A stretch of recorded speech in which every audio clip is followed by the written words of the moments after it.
We're into Perek Gimel of Ramchal.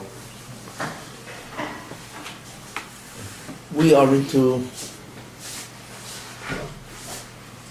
Perek Gimel of Ramchal. And in this Perek, Ramchal, it's very yesodistic, very fundamental Perek. Ramchal is going to talk about man, what the purpose of man is. It's a very fundamental Perek. It has a tremendous amount of very important information in order to have an understanding of what's going on.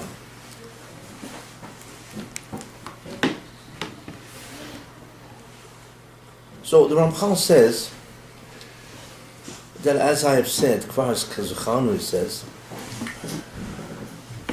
that man is the creature, I don't know if I use that word, man is the being that was created to be dovuk into the Moshe. Okay? And it's funny, each line of the Ramchal you really have to talk about. You can go fast, and you just get what's called the general gist of what he's saying. But it's always nice to elaborate on what the Ramchal is saying. And the whole point of this year is that we're learning Derech Hashem B'iyun. But what he says is that man is that being which is created to achieve Dvekus. Dvekus means attachment. To be attached or be connected to the Rebbeinu Shalom. And that itself means, like, what do you mean attached or connected to the Rebbeinu Shalom? Well, what it really means is, as I said, what it really means to be attached or connected to the Shekhinah. That's the manifestation of God to us.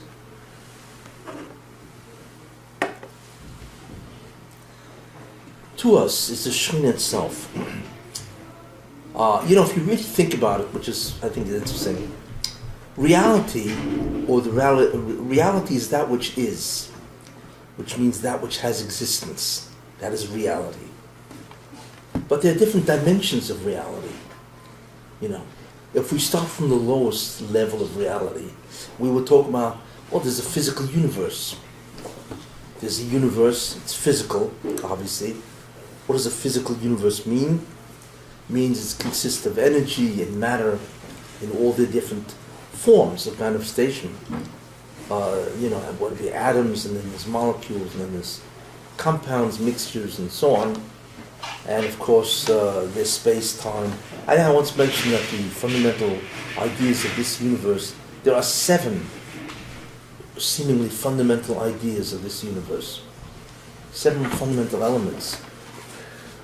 One is the concept of space, time, matter, energy, although according to Einstein, they're really different forms of the same thing. In the sense of time and matter, time and space are really different. Yeah, but it's still, we experience it certainly as different. So we have space, time, matter, energy, life, which nobody has any inkling of what it is. In fact, they don't even agree on the definition of what life is. Is a virus alive or not? And so on. So you have life, and so on. Then you have, even higher, I'm going high, you have the concept of consciousness, where a person is aware not only of the outside reality, but he's also aware that who he is. He is aware, as they say, that he is aware. It's a very high form of consciousness. Not only is he aware of what he experiences sensually, according to senses, but he is aware that he is aware, even the abstract, he understands. And then the last thing, 7th, which is really very, very interesting, is that the universe is completely in motion. Motion. Everything's moving. And Einstein said that everything is moving. Nothing is fixed, which is an interesting concept. Why is everything moving? There's nothing fixed. And all motion is relative to each other. You have to assume, this is fixed and I'm moving. But really that's moving relative to something else. And so on. So in any case, Those are the 7 different parts of the physical universe. Okay? Space, time, material, matter, energy, life, consciousness, and motion. There you are. Okay, so, but that's only one reality called the physical reality. Then there's another reality, I should say another dimension of reality. Okay? And that is what's called the spiritual universe. And the spiritual universe has a different set of laws. We have no idea what that is. But just like we have laws, laws are what are the governing operations consistently of this universe. Then there's another universe called the spiritual universe that has its own constructs, ideas, of which we have no idea of what it means. That's number 2. Then number 3, all of this, the physical universe and the spiritual universe, will ultimately dissolve into what's called Olam Haba, which is the future world. Future world is not spiritual, which is a mistake that people make. So we can divide into Olam Hazeh and Olam Haba. So the physical universe and the spiritual universe is Olam Hazeh. Then there's a future world, which, I mean, relative to us, it's spiritual. Relative to us, it's different, it's higher. But it's not even spiritual. Because it's not material. It's certainly not material. It's higher than spiritual. It's higher than spiritual. That's what it means. I know raw, so nobody knows what it is. How do we define spirituality? How do we define spirituality? That's a good question. It's very hard to define something that we don't know what it is. We can just say that anything spiritual cannot be perceived in any physical way. That would apply to Olam Haba too. Yeah, it would. Yeah. So that's a poor definition. But something that exists, but it's not physical. Well, it exists. Well, yeah. But that's also. So therefore, most people think, well, there's Olam Haba and Olam Haba spiritual. Well, that's a mistake. I mean, relative to us, it's certainly spiritual. You see, but really, you have to look at not in terms of ruchnis, gashmis, and ruchnis, physical and spiritual. You really have to look at least 3 dimensions. One is physical, and the other is spiritual, and that is Olam Hazeh, this world. Then there's a third aspect, which I said is Olam Haba, which is a future world, of which we have absolutely no conception. Even Malachim don't know. Nobody knows what it is. So clearly it's a different type of reality. That's an important idea. So there's really Olam Hazeh and Olam Haba, this world and the next. And within this world there's the physical and spiritual. Like I say, and if you want to use the word spiritual to Olam Haba, it's relative. It's a relative term.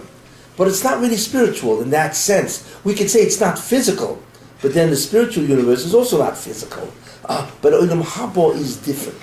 It is so different that we have no concept of what are the components and what are the behaviors or operations of that dimension. And that's 3. Yeah, would you ask? No, I'm just wondering, in what way is it different?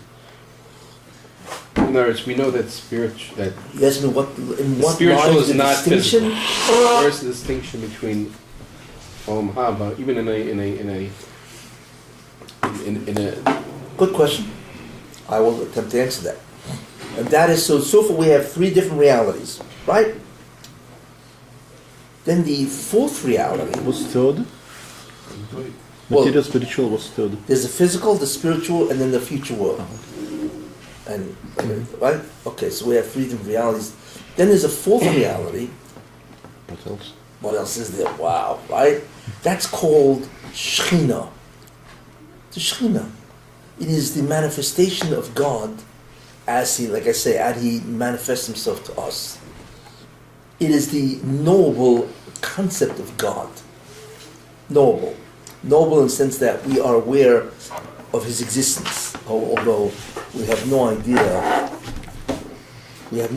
of what the Shechina is, so on. So therefore, the Nigla of the Rabbanu Shalom, the Shechina, I would say constitutes the 4th dimension reality. Because the Shechina is not Olam Haba, although we experience it in Olam Haba. Okay, so that's number 4. Is that what Rabbi said is existence itself? Yeah, yeah, that's right. And then there's number 5.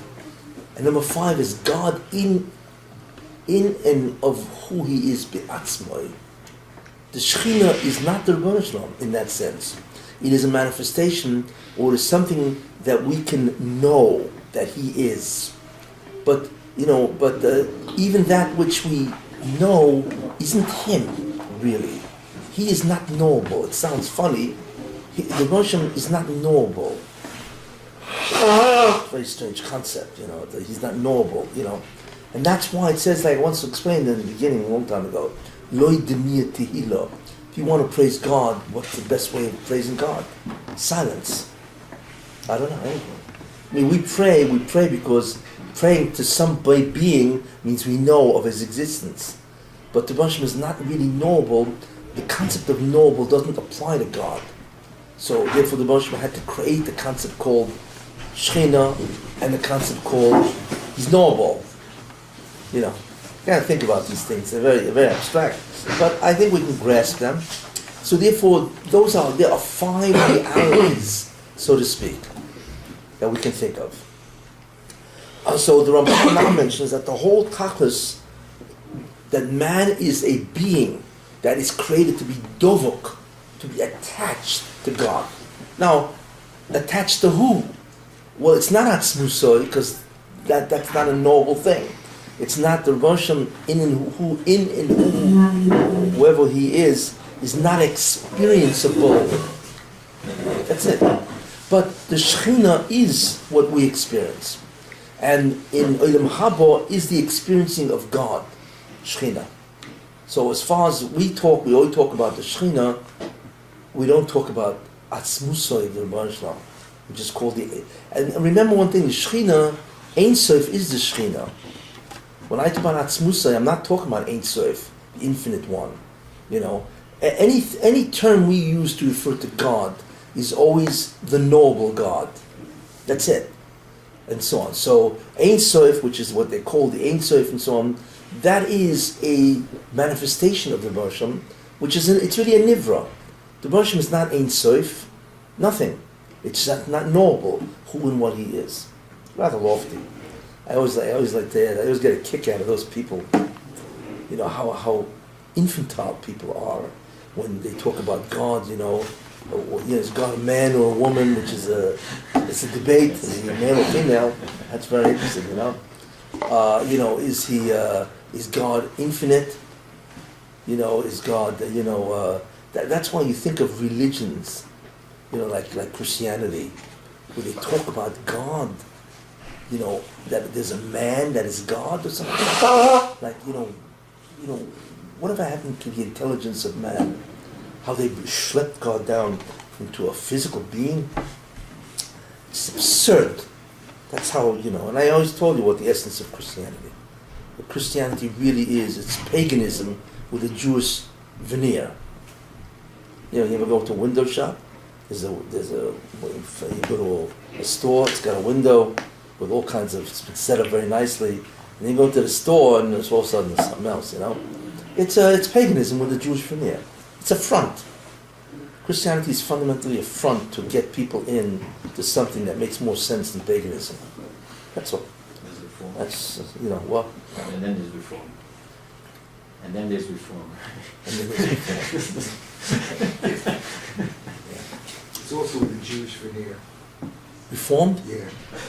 Well, I meant that as a joke. There's a Jewish veneer also.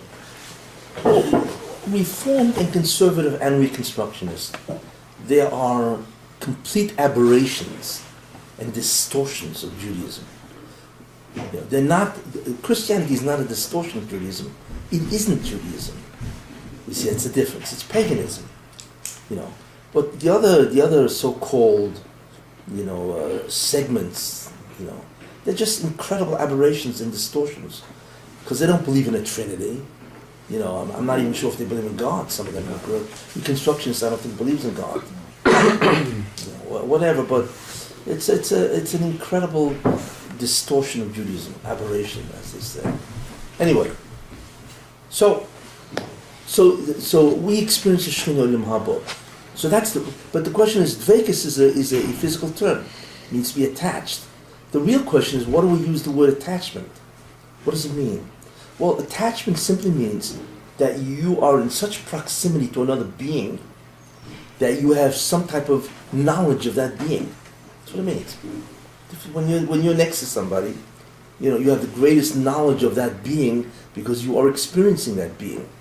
So that's what Dvekus is. In some manner, we are attached to God, which means that we have an incredible proximity, so to speak, to the Rebbeinu Shalom, to the Shekhinah, that we have some type of knowledge of God. In other words, there's a gilui, there is a revelation of some sort.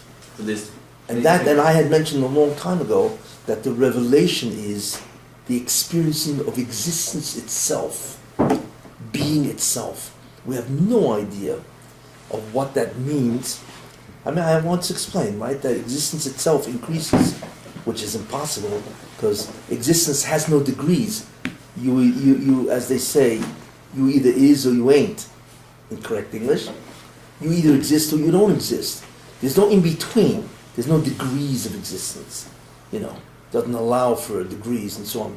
But the Mahaba, since the essence of God, and you think about that, the essence of the Shekhinah really is existence. It's the greatest thing of all, and therefore, when you are connected or attached to God, you are experiencing existence itself, which means what is existence? What does it mean to be? And what is your existence? And how is your existence distinct from God's? And that's what you're really experiencing. And in that experience is an unbelievable tainug, enjoyment.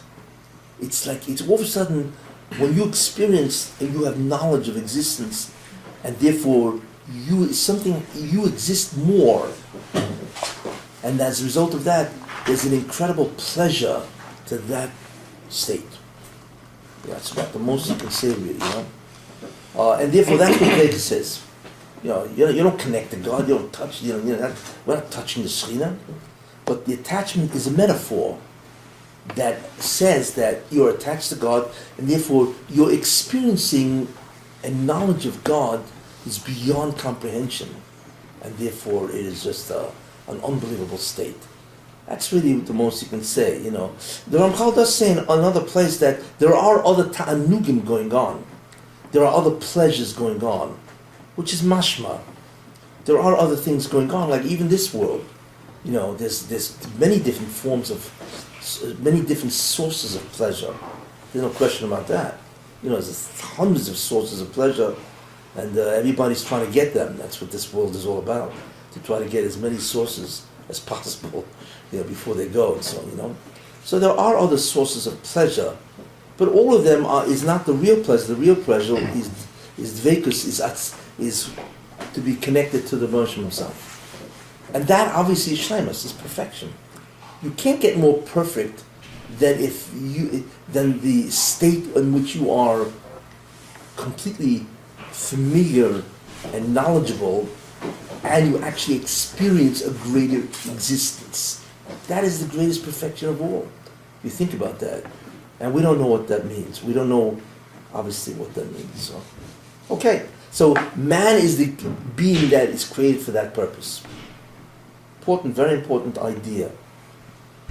So to explain what the existences are, the dimensions of reality, and what is the idea of the Rebbeinu Shalom, experiencing the Rebbeinu Shalom. Yeah. So he says, Vihi and man is put mutelis between shleimus and chesronos. He is placed between a situation, interesting situation. He is placed between a situation of deficiency and perfection. So what that would simply mean, there are many levels of perfection and deficiency, but clearly the greatest deficiency, if we understand what is perfection, dvekus. Because you are experiencing your own existence. In some manner, you are experiencing God's existence, right? And in some manner, you are experiencing greater existence. That's perfect. Can't get perfect. You mean perfection for man? I'm talking about, yeah. Because real perfection is Shekhinah. The perfection of man, yeah. Right. So when Ramchal says that man is placed between perfection and deficiency, I'm right now headed for the greatest perfection of all. The greatest perfection of all is to exist completely. And if existence has degrees, then what's happening? The more you exist, the greater you are perfect. What the amazing thing about that, because it's, is that in this world you have existence, you have non-existence, then you have existence, and then you have the degrees of existence. The amazing thing is that the degrees of existence is infinite. And therefore Olam Haba is infinite. That's the amazing thing. It's not like how you is or you ain't. You exist, you don't exist, now you do, and that's all there is. No. You will now go every single, I don't know if it's day, nanosecond, whatever it is, whatever the time period is, it's a constant growth, upwardness of existence. You see? So that is the greatest perfection of all. So clearly the deficiency would be what? Would be just to exist and that's it. Nothing more than that. Just to be and that's it. You see, people think that perfection and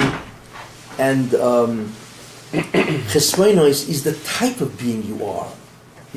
Like somebody who's strong, we would say is more perfect than somebody who's weak, right? But that's the quality of their existence. It's not the fact of existence, you see. Whereas what is really, the greatest perfection is existence and the ability to upgrade on that. And the greatest deficiency, right, is not the ability to upgrade. But then there's a second level of deficiency, that even in that which exists, it's not the same. It's different qualitative existence. You see, like somebody who's brilliant, whereas somebody who's retarded. Yeah, I'm really going to two different ends of that, the one person who's brilliant, we would say is obviously much more perfect than somebody who's retarded. But brilliance and retardation are nothing more than different quantities of intellect and mind to achieve, right? So therefore, we would say the quality of this person lies in the attribute called intelligence. But the real understanding of perfection and deficiency is Olam Haba and you're not an Olam Haba. If you are in Olam Haba, the experiencing in Olam Haba is perfection, because it deals with existence itself. You see, and therefore the deficiency is not to be in Olam Haba. In this world, however, there is deficiency and perfection. So the perfection wouldn't be about existence. That's already a defect. But it would be about the qualities of, or the attributes of what a person has. Intelligence, brilliant versus retarded, strength versus weak. You know what I'm saying? Whatever, all the different qualities that a person has and so on, So what I'm trying to point out is that there are two different kinds of perfection and imperfections. There's Olam Haba and everything before it. See? So that's a deficiency of existence itself. And then in Olam Haza there is a deficiency. You see? Malachim are perfect in that attribute, in the concept of attributes. In Malach it's perfect. Whereas we are imperfect. But both of us are imperfect relative to Olam Haba. Because Malachim don't experience a growth in existence itself. Not at all. But their being is much greater qualitatively than we. Have I got that distinction between the two different, that there is a perfection and non-perfection or imperfection and deficiency in relative to Olam Haba and relative to Olam Hazeh, which includes the spiritual universe. How's that sound so far? Have I got that? Yes? What is it? You don't got that? I get, but obviously there's 1,000 questions. There's a what? There are a lot of questions popping up.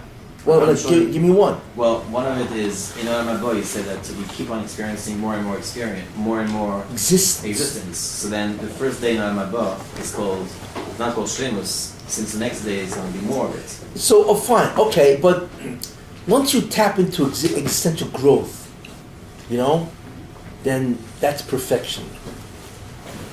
That itself is perfection. Because you're tapping into the end all and be all of everything, and that is the quality called existence. So we all going to be on the same level when we get to Olam Haba? No. The starting point apparently is different. In other words, whoever's in Olam Haba will be experiencing this, but where do you start from?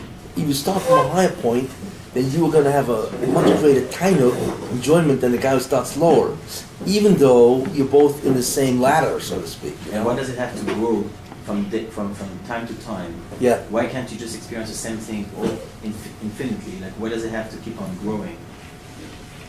I mean, why not just experience immediately? The best, whatever level you're up to, yeah. That's a very valid question. Why don't you just give it to me and that's the end of it, What do I have to, what do I have to achieve at the levels and so on and so forth? It's a good question,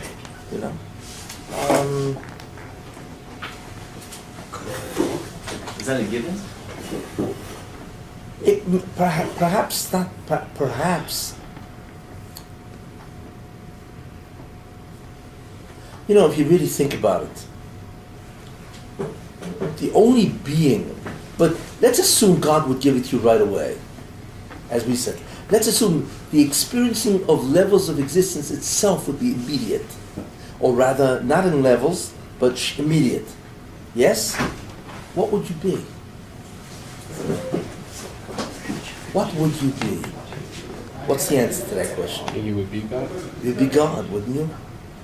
Wouldn't you be God? Or the Shekhinah?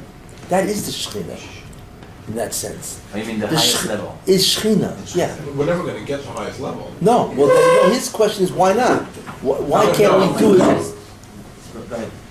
There is a Your question a assumes... very high level that we're going to get to. We know Yes, it's Shekhinah. yes. Why can we get that first level? The level that we will get in 1 trillion years. Like Yeah. get one right below. Yeah, one right below. Infinity. The one right below infinity, which doesn't exist. Whatever, you can't say that. Well, whatever, the one right below the Shekhinah, immediately and so on and so forth.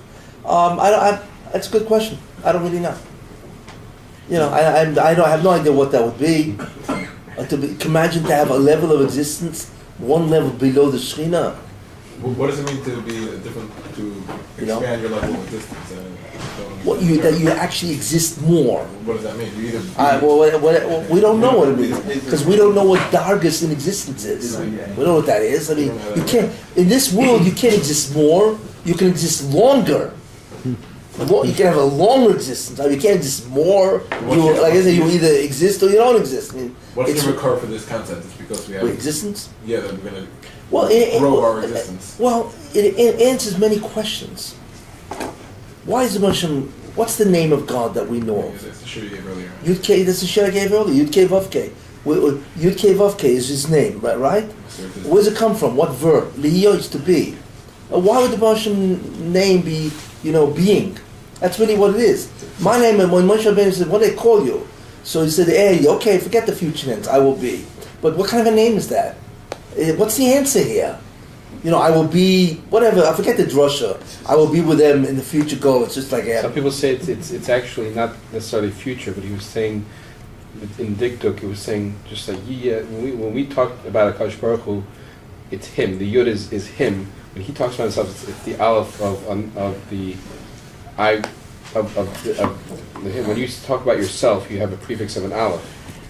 So that sounds complicated. Why would anybody refer to him when we say, "What's your name?" What are we really asking you? You mahus. In other words, what is your identifying information? In other words, what can you tell me about yourself that allows me to identify you? So clearly, your name has to be some type of a manifestation of your identity. So when the Baruch says, "Hey, whatever," I say, "Yeah, whatever." So, but like, what's our name? That's merely a statement saying that I will always be. Moshe Rabbeinu didn't ask him. He said, "What did I call you?" So obviously it has to be an answer. So the answer is "I am." I am the amming. And in English we have the verb to be. Hebrew, because when you say "I am walking," what's the am part of the sentence? Ever wonder? Well, I mean, I am walking. What's that supposed to mean? In Hebrew you just say "I walk." I'm walking. Ani holech. That's because Hebrew assumes that if a person walks, he probably exists. So it's not necessary to actually say the word "am." Whereas English is not sure about that. So English has that "I am." I exist and I'm walking. By the way, So the fact that we, the difference in languages, the fact that how we're going to connect with that existence is because it's like there's an Hashem, so you're assuming that we're and if you think about it, it makes sense. When we say God is Sholem, Ramchal is going to say later, well, he said that before. Rak zeh noida boy. Only this is known about him. What? That he's perfect. What in the world does perfect mean? Perfect means what? That there are no deficiencies. But there are no deficiencies relative to what? Relative to some attribute. In other words, perfection isn't a thing in itself. It is an accident on an object called a quality. In other words, I have a quality and I'm perfect in that quality. Perfection is a level of completeness about a given quality. Am I right? So the question is, what's the quality that the Baruch Shem has that he's complete in? You know what I'm saying? But the Ramchal doesn't say that. When we say he's perfect, there's only one type of thing, which I spoke about. There's only one type of thing a being can be, and he can call himself perfect, and that is existence itself. If I am existence per se, then I'm perfect, because there can't be anything outside of me because it doesn't exist. You see, so therefore, once you say the Baruch Shem is perfect, you need to say that he is existence itself. He is the concept of existence, or the noun, whatever that is, or the phenomenon. Anyway, I had gone through a whole bunch of shit. So you can always look it up on so the we internet. experience dveikus in Olam Hazeh. I'm saying there is a kind of dveikus. Yeah, there is dveikus, yes, right? but it's relative. It's not the essential dveikus. It has nothing to do with existence. It is some kind of a knowing. If I'm dovek, so all of a sudden I'm imparted knowledge of the Baruch Shem. Nevuah. Who's the greatest dovek in Olam Hazeh? A novi. Okay. Nevuah is really essentially a state of dveikus. That's really all it is. Except it's an incredible state of dveikus. Think about that. That's all it is. Right? So when you have nevuah, what do you really have? You have experience of God. That's all you're doing. But somehow it's a greater experiencing of the Ribono Shel Olam than not a Navi, and so on and so forth. So fundamentally, nevuah is the greatest dveikus in Olam Hazeh. You see, because the person experiences God through a whole series of mechanisms. The Shekhinah really connects with the neshama, which each one of us has up there, and then that transmits a whole bunch of like waves, it's called shefa, and it hits your imagination, and then your imagination forms a movie. Most of them, it's like somebody took over. It's a very interesting phenomenon. It's like we all have the ability to picture. That's the imagination. Yeah, you shut your eyes, you can actually picture something. Imagine if I took it over. That would make a very interesting novel. Imagine if I had the ability to take over your imagination, and I could project onto that screen, the imagination screen, anything I wanted. Wow. What? Remote connection. Well, it would be remote. But what a power! Because I can make you believe anything, couldn't I? Because we intuit different pictures. We see things through our imagination, and whatever we see, we tend to believe. So imagine if I can control your imagination. That was unbelievable. I'm sure there must have been some book written like that, and sci-fi, science fiction book or movie where you can actually control somebody's imagination. Well, by the way, nevuah is that. Nevuah is where the Shekhinah controls your imagination.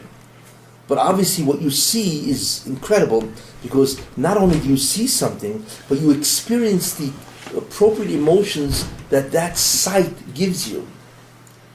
So when you see the Shekhinah, you don't see the Shekhinah will be, the Russian will appear, like for instance, Yeshayim says, I see the Russian is coming on a horse and he's all red, which means din. He has all kinds of visions. It's called a vision. But that vision is imposed on his imagination, and he just sees that, and he experiences all the appropriate emotions that vision should give him. And he experiences the analog of that metaphor, everything in one instant of time. He sees it all. That's really what Nevuah is. But Nevuah is the ultimate state of Dvekus. But it's different. But it's different because you don't experience existence. You don't experience the Ribbon Shalom. You only experience what he is telling you. You're experiencing information of the source of which is God. But you don't experience God, really. I mean, you experience God in a certain way. He's closer, but if you think about it, what's he really experiencing? He's not experiencing Elokus itself. He's experiencing the information that Elokus is giving him. But of course, in the experiencing of Elokus, or what he's knowing, of course it's beyond, we don't even know what a Navi experienced. What do you call It's the greatest spiritual experience ever known to man. We don't really know, but it's not Olam Haba. That's not the experience. What happens when a person walks into shul and he davens a good Shmoneh Esrei area, he's by the kaisel and he feels something? What's that then? Well, that's a hergish. That's a feeling. It feels like people walk out, they feel more connected, whatever that means. It's emotional. Yeah, it's emotional. It's it's emotional. You could talk about it physically. When somebody davens Shmoneh Esrei, yes, what is his belief? That he's talking to God. If you feel that you're talking to God, you are going to experience emotions. Which comes first, the belief or the emotions? The belief. Yeah. We experience what we believe. That's what comes first, right?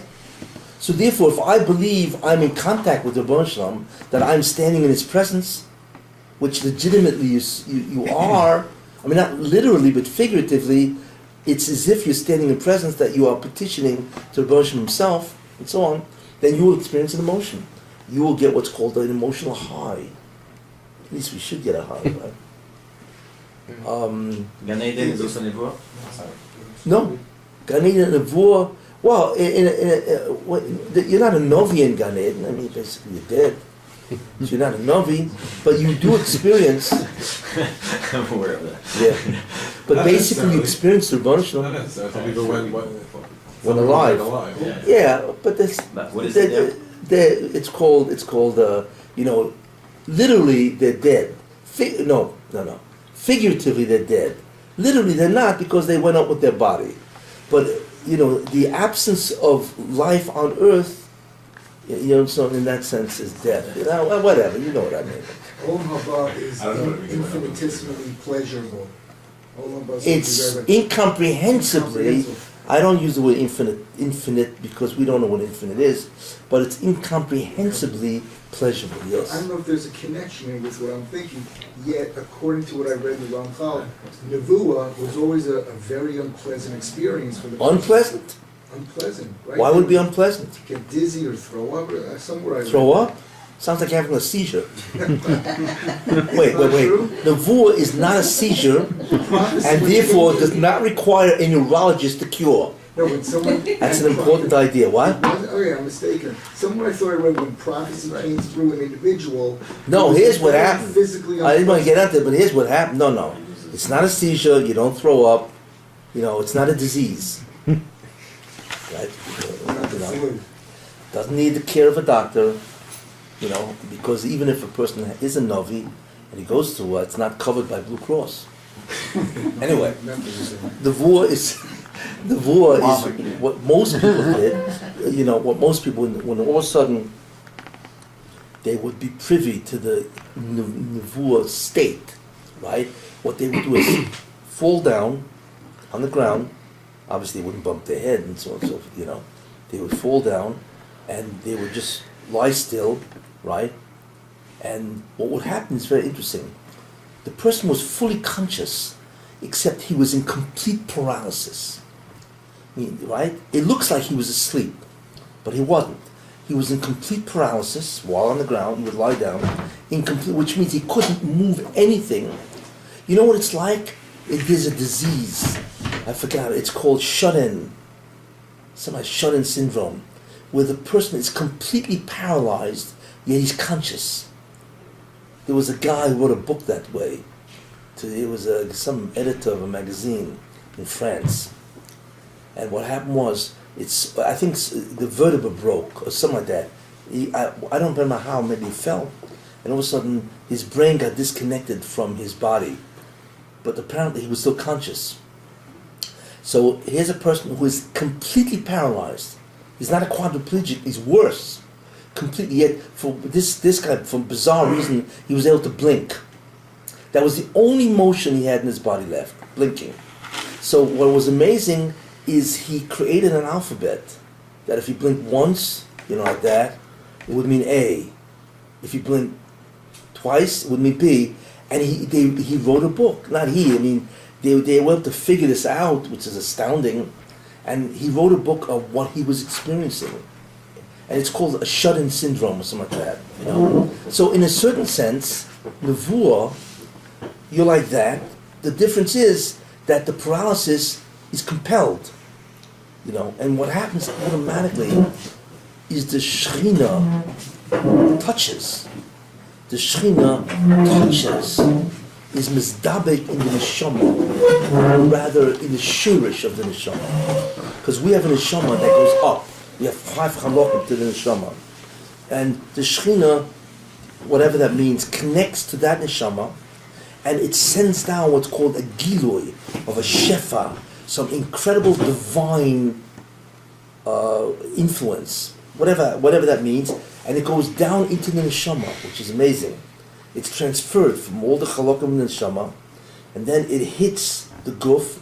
It hits what's called, wherever the, let's say, yechidot and chaya and neshama and ruach and nefesh, whatever, and then it hits the nefesh tachtoina, which is not spiritual. And that's what allows that. That's the life force. And then the nefesh tachtoina automatically takes over your imagination, takes it over, right? And all of a sudden, whatever the information that the Shekhinah wants to give you, and it consists of several ideas. One, the first information is called the image.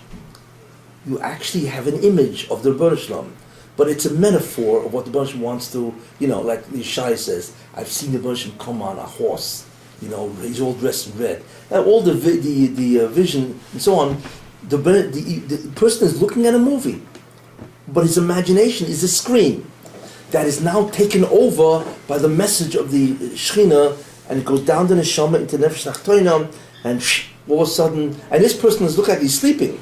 His eyes are shut, and he's paralyzed, right? And all of a sudden, it's like a movie being played out. But the incredible thing is, not only does he have a vision, but he also, there's what's called the visual aspect of the nevuah. There's the auditory aspect where somebody's talking to him, to Hashem, whatever the image is, right? But there's other things. There's what's called the epistemological problem is solved. See, our problem is, how do I know you people exist? Really? I see a lot of people there, but really all it is a bunch of light waves that hit you, and then impinges on my retina, and then forms an image in my brain. For all I know, you don't really exist. And I don't even know why I'm saying this here. But, if you think about what was that? You're not saying anything. I don't know you're saying.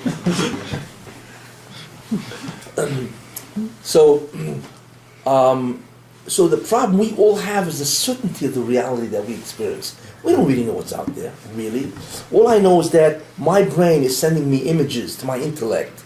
It's saying, hey, my senses pick up something, but their senses, and those signals are converted into electrical signals, which hit the brain, whether it be through the retina or the canal, the auditory canal, and the brain interprets that. It's unique. It actually interprets the signals being sent from the senses. But I don't know what the interpretation isn't real. It's the brain's interpretation of what's out there. I have no idea what you guys look like. All I know is that my brain is saying, this is what you guys look like. And then then and that's what I know. So we all have what's called an epistemology is a study of the validity of knowledge. How do I know what I know is real? It's a whole branch of philosophy called epistemology. So everybody has that crisis. I don't know what's out there real. The problem is by a Novi, how do you know it was real? How does he know that he's really talking to the Rebbeinu Shalom? You know what I'm saying? I mean, and it's even worse because it's purely mind. A lot of people How does he claim know that- He's not even looking. What? How does he know he's not hallucinating? Exactly. How do you know he's not hallucinating? How do you know he's not dreaming? And the whole problem is how do you even know that the dream is a dream? That's good for the problem. How do I? My dream is a dream. You have no idea how limited we are. If you don't wake up, if you don't wake up.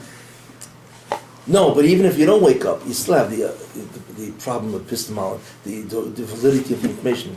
But the incredible thing, and the Rambam says this, that the Nevuah was the only experience a person ever had that included in the information, the visual, the auditory, the metaphors, whatever, was the certainty that what I am actually receiving is real, A, and that it's coming from God, B. We don't even know what that means.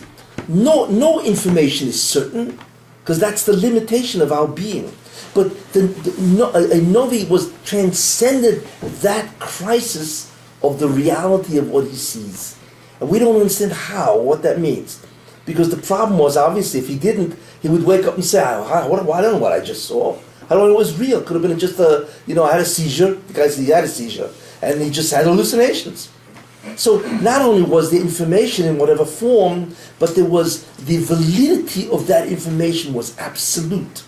That was the second incredible thing about a Navi. It sounds like it's a new level of existence. Yeah, well, yeah, It's a because little bit of happening. well, it's far beyond what we can ever imagine. But the third thing about that, which was so unique to a Nevuah, so like I say, the imagination was compelled. There was no way, you were paralyzed completely.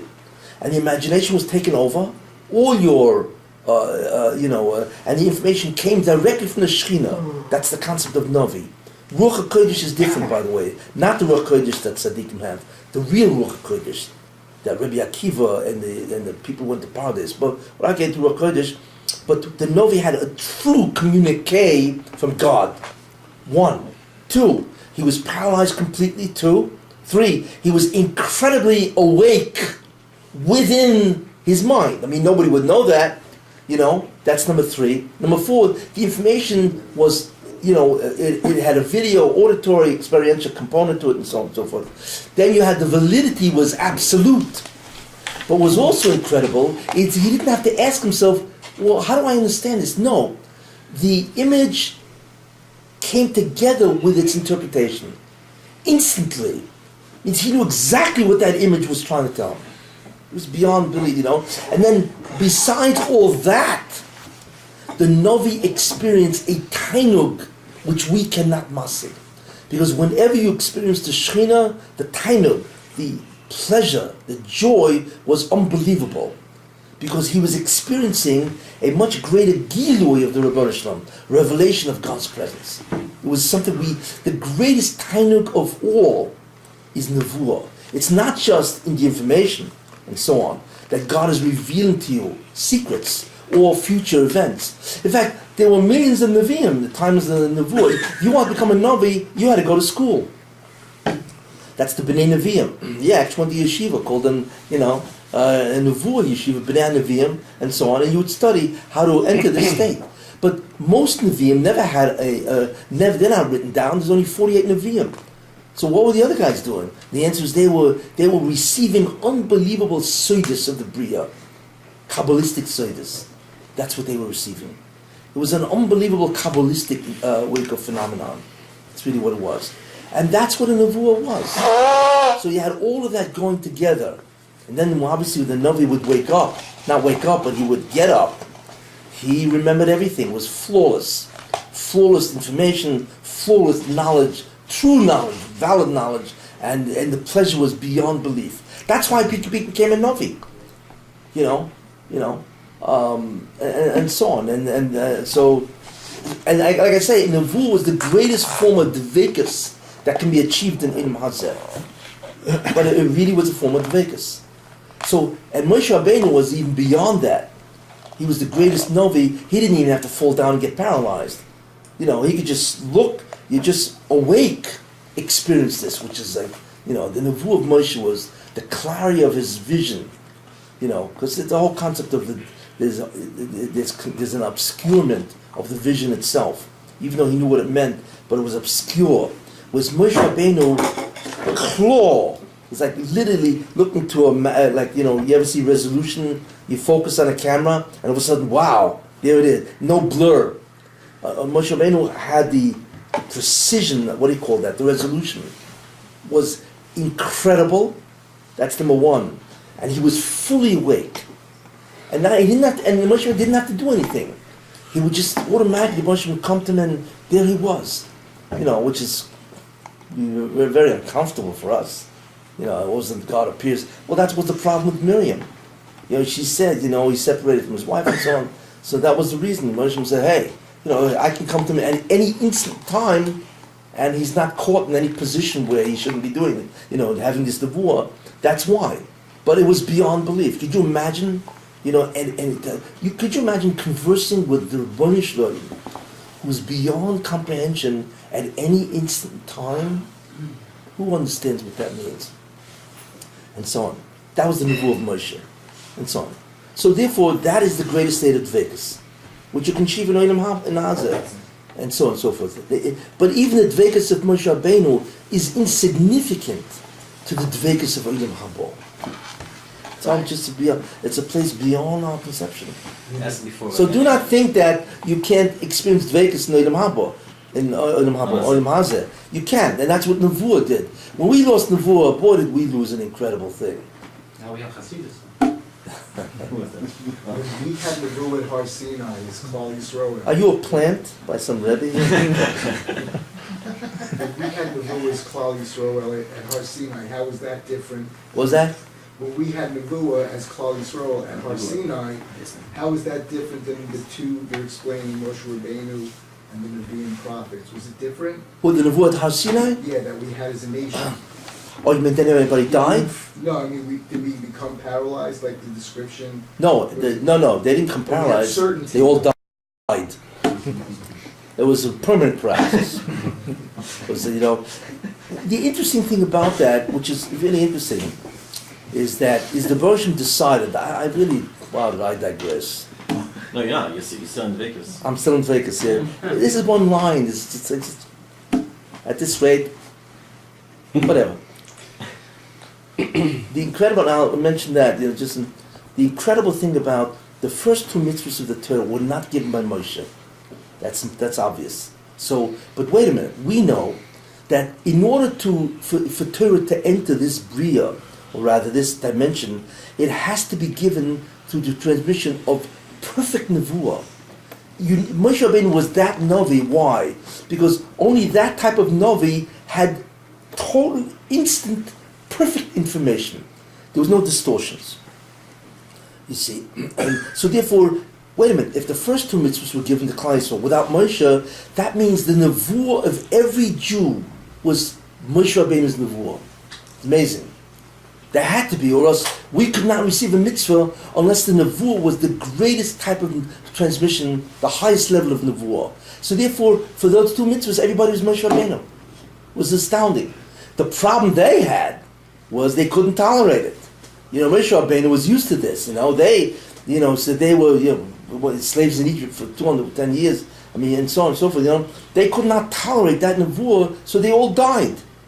But the level of Nevuah was a Moses Nevuah, if you want to use that. It was Moshe Rabbeinu's Nevuah. So that means everybody knew what Moshe Rabbeinu was feeling. You can believe this? You see? That was the only time that ever was that everybody was the equal of Moshe Rabbeinu, at least in what they were receiving. So they all knew what he was getting, which is astounding when you think about that, It's only because they died and so on, and they all ran to Moshe Rabbeinu and says, we can't take this, please, we need to use you need to be an intermediary, fine. But that itself has tremendous repercussions. Why did Moshe do that? He knew they would die and so on and so forth. But in the end, there was a time when all Jewish people were equal to the Moshe Rabbeinu. Very important idea. But anyway, so this is the concept of Dveikus. So what I'm telling you now is this, I'm trying to differentiate, that there's Shleimus and Chesar, there's perfection and deficiency at the level of Olam Haba, which means that if you're not in Olam Haba, you are imperfect, because you're not experiencing Olam Haba, the existence itself. Then there's Shleimus and there's deficiency in Olam Hazeh, which is a qualitative concept, in the sense that, well, he's smarter than I, and therefore I'm not as perfect as him, and so on. All the variable, the attributes that a person has, intelligence and strength and beauty, whatever there is, and so on and so forth, So the Ramchal is saying that man was created to be dovok, So the real Dveikus is Olam Habadik Dveikus. That's what he's created for. And there's no other being that was created for that reason. No other being, which is the ultimate, it's the ultimate experience of man. And therefore, going to the second level of Shleimus and Chesron, which is the Olam Hazeh Shleimus and Chesron, so a man is placed between that. Mutelis bin Shleimus and Chesronis. A person was actually created, right, between, what does it mean between perfection and imperfection? It means that man can be perfect. That there is a state of perfection possible, and there's a state of imperfection possible, and they have degrees. And we're smack in the middle. This is the original state of man. This was Adam Rishon. But the interesting is, V'acholis biyodoi liknos hashlemus. So we have what's called the situation. We have what's called the purpose, which is shlemus of Olam Haba. We have the situation now, which is perfection and imperfection of Olam Hazeh, right? And we have the wherewithal to remove the chesron of Olam Hazeh into the perfection of Olam Hazeh. And that's what the Baruch wants, right? And we have the, and that's fundamentally, we have the situation, we have the instrument or the wherewithal to get out of that situation, and so on, and to get into the purpose, which is the greatest form of shleimus of all. So he's saying that if you by gaining perfection of this world, you'll be zoche to the perfection of the next world. Yes, yeah, exactly, yeah. That's what he's saying. Yeah. So this is where we're at so far. Is we are smack in between the whole thing and so on.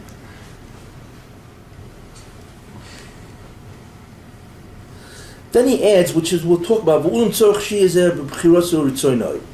there's a caveat, there's a condition to this. Your ability to access perfection cannot be compelled.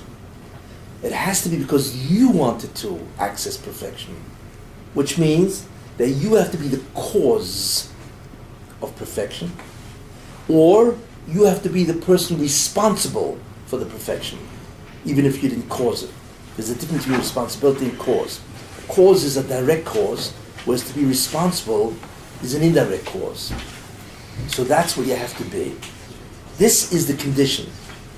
Now the question is, why is this a condition, that we have to look at and so on? Why is this a condition that you need to cause this and so on and so forth? Okay, that's a very important idea.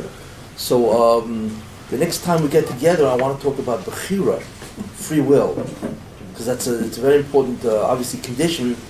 That to be perfect isn't what God wants. It's interesting. The Russian doesn't want shleimus. He wants your hishtadlus to be shleimus. Of course, he wants to be shalom. That's what he wants. But what he really, that's a very important idea. The reason why, and that answers what you asked, the reason why is there an Olam Hazeh? Why? Why can't it just be an Olam Haba? Right now. You know what I'm saying? I'm sure if you took a vote, a poll, and you ask people, what would you rather have? Depends if it's an entrance poll or an exit poll. Exit poll, yeah, okay. If you took a poll and you asked the average guy, well, what would you rather have? Would you rather be, would you rather have instant gratification, that's what it's called, right? Or delayed gratification. But the concept of delayed gratification, but it's okay, give me the pros and cons of each side, right? What's the pros and cons? So the pro of con, let's take each side. If I have instant gratification, which means I'm in Olam Haba now, and I'm experiencing this unbelievable dvekas, yes? But what's the problem here? The problem is incredible experience. But I never caused it. It has nothing to do with me. I'm a complete receiver, you know? And as a result of that, there's something that's incredibly bothersome. Namik Sufa. There's which I talked about, I gave a whole show on that. There's a problem with this. There's like, while I'm experiencing this incredible dvekas, there's an annoying aspect to this. That everything that I'm receiving, I did nothing to do. And that is a tremendous a deficiency in the neshama, which I talked about. The neshama doesn't want to feel, because whatever, and so on. They don't want to feel that it did nothing to do this. So the good part, as they say, the pro is, wow, no work. That's the way Hashem created. Hashem created in a way that it wouldn't create. Yeah, yeah, exactly. Yeah, that's. Well, I had talked to, why is there a feeling of namik sufa? Why not? Don't create the feeling, and you won't have the problem. It's like if it ain't broke, don't fix it. Why break it and then you have to fix it? Don't break it. But that's the mistake. Well, yeah, I gave a whole share on that. Look, ultimately speaking, we don't really know why. Why? Because let's take a look at the pros and cons of the other side. So the pro of Olam Haba immediately is, wow, what an experience, right? The con of that, is the fact that I've got this gnawing aspect that I'm just on the receiving end, I'm a welfare check, you know what I'm saying? Whatever. The other side where you do the work, is that you're receiving Olam Haba, but you had a shtadlus, there had to be an enormous effort to achieve it, So therefore, Namlik Sufa, it's called the tikkun of Namlik Sufa, that is no longer there, because whatever I'm receiving is only because I worked, I caused it, or I am responsible, So you remove Namlik Sufa, and that makes the Hanor much greater.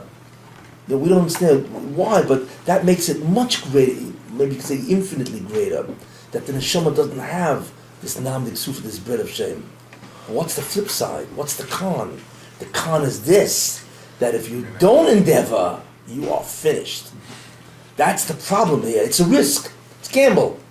It's true. I'll have more. Instead of $1 million check, I'll have $100 billion check every week. Imagine that. But the problem there is risk. The risk is if I don't do it, if I don't endeavor and I don't cause it, so there's no Olam Haba. It's not that there's no Olam Haba with Namlik Sufa.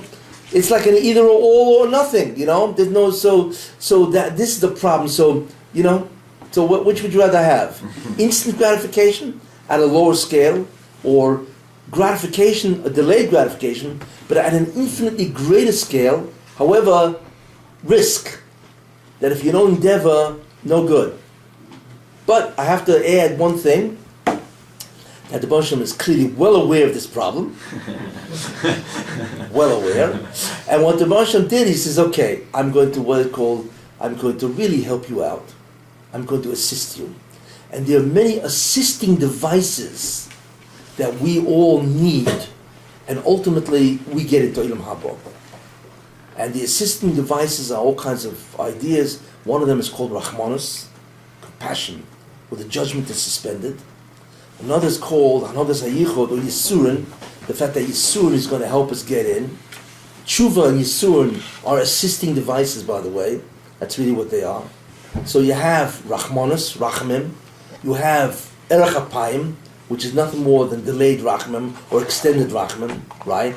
You have Tshuva. You have Yisurin. You know what I'm saying? So, and then you have Gilgul. You got a lot of stuff going on that helps a person do it. So in the end, we all get in. By hook or by crook. At what level? What? The level could change. Yeah, okay, but we all get into the club, It's that nobody's denied entry in that sense, But like I say, if you took a poll and you asked the people, What would you prefer? I'm probably pretty much certain that a guy say, hey, just give me now. Forget about the risk. It's not worth the risk. Because we know we live in a world that only wants entitlements. Entitlements means I want to live now.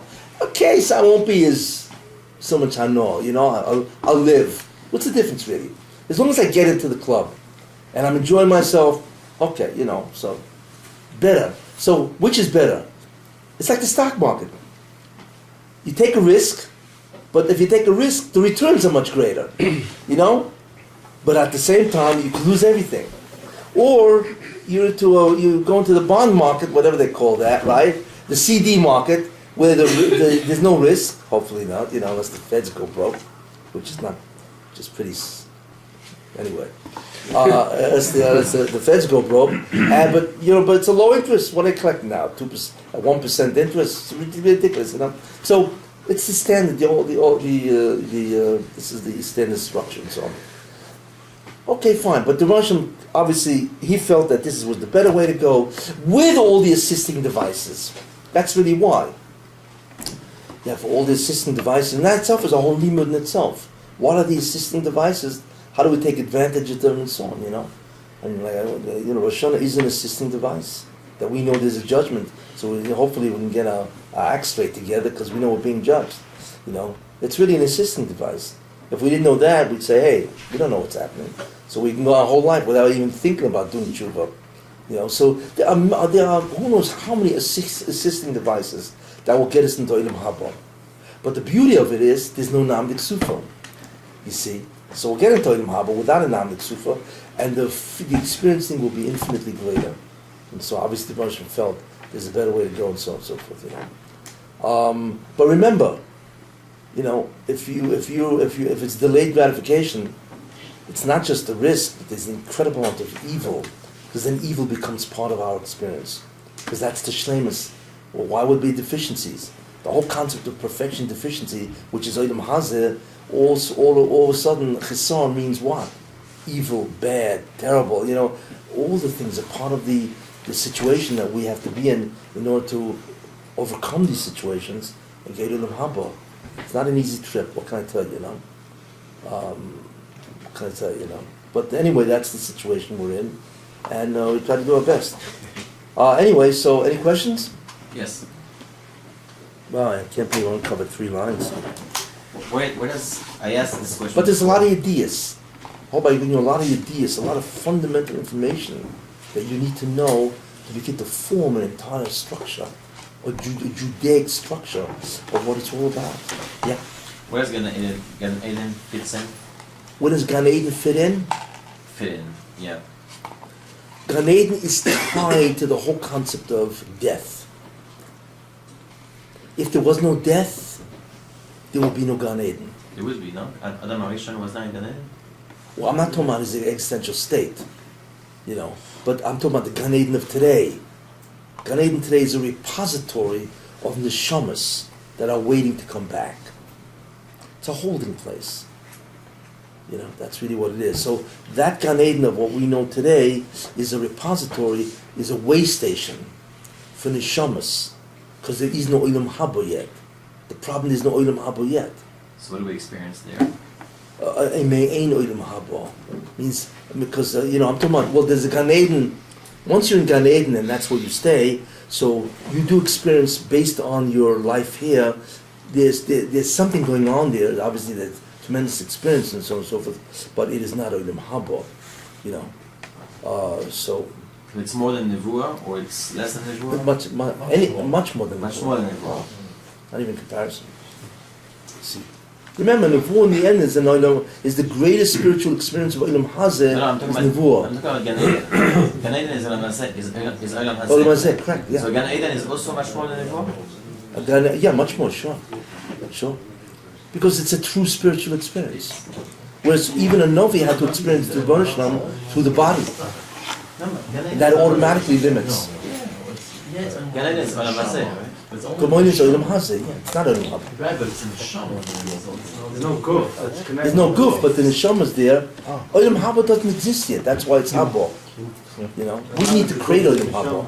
This is what we need to create a Yom Haba, which we will talk about. So okay, that's it. Is 8:30 good, or is it too early, or is 9?